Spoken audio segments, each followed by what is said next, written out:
Баршаңызға сәлем, құрметті көрермен. Сіздермен Дертке шипа арнасы.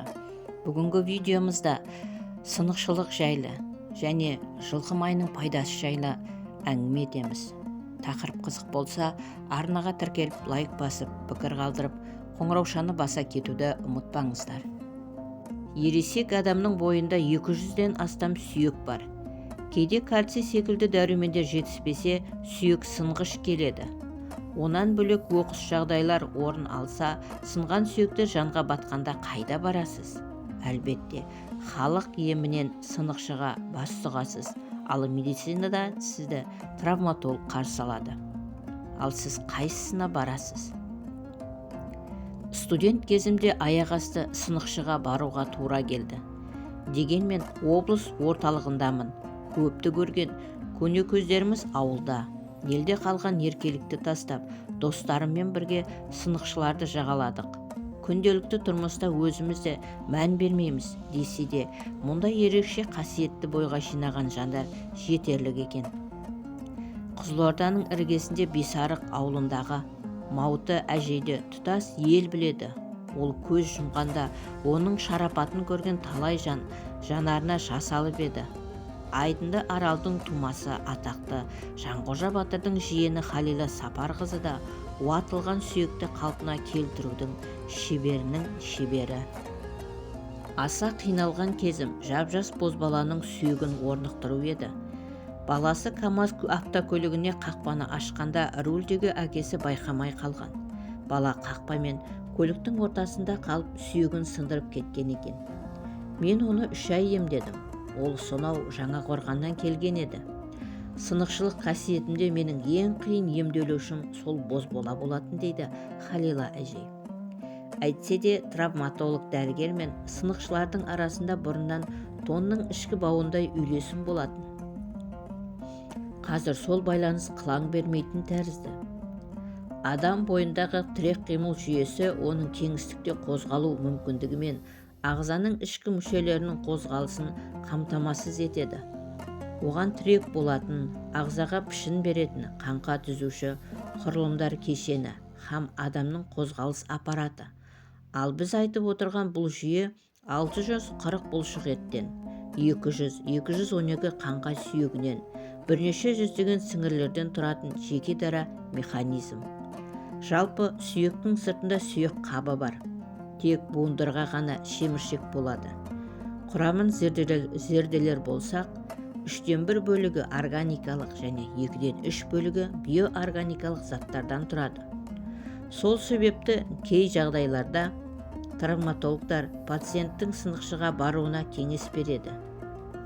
Сол себепті кей жағдайларда алдымен сынықшы қарау керек жағдайлар болады.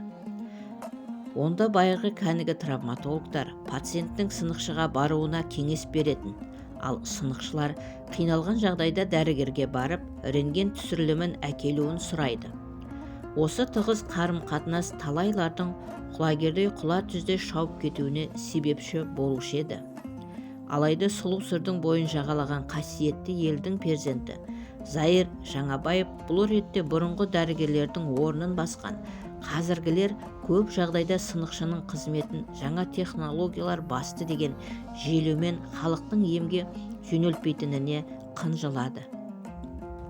Мен жастайымнан шығып кеткен, сынып кеткендерді қалпына келтірумен айналыстым. Ол рас, тіпті ел алдында шығатын талай басшылардың да сүйектерін орнықтырып бергенмін.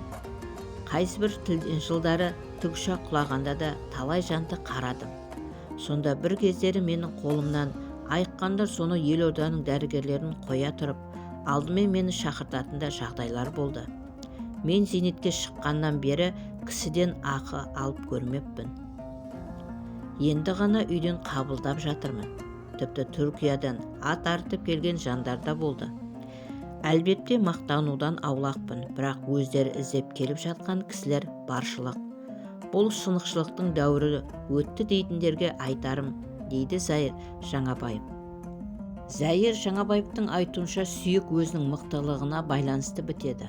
Ал қазақта көбі адамның жасына қарап күн санайды. Сүйек өз орнына түссе, орта есеппен 15 күнде бітіп кетеді деп отыр ақсақал. Ал Халила әжей жылқының майын қолданатын көрінеді. Өйткені қазақ қасиетті санаған жануардың майы сүйекті жібітіп, әбден иін келтіреді. Сол ретте айлап, жылдап, қисық біткен сүйектің өзін қайта орнына жіптікті етіп салуға болатын көрінеді.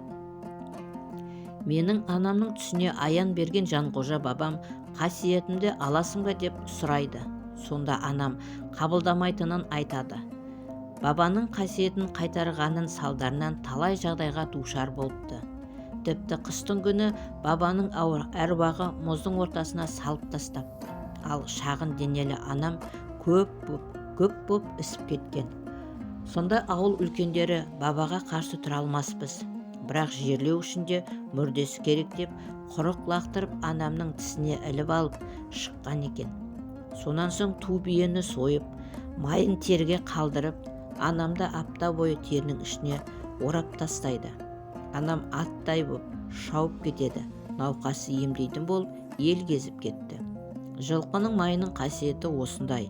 Ал бабадан анама, анамнан маған қонған қасиет сеніммен келгендерге әлбетте ем болады дейді Халила әжей.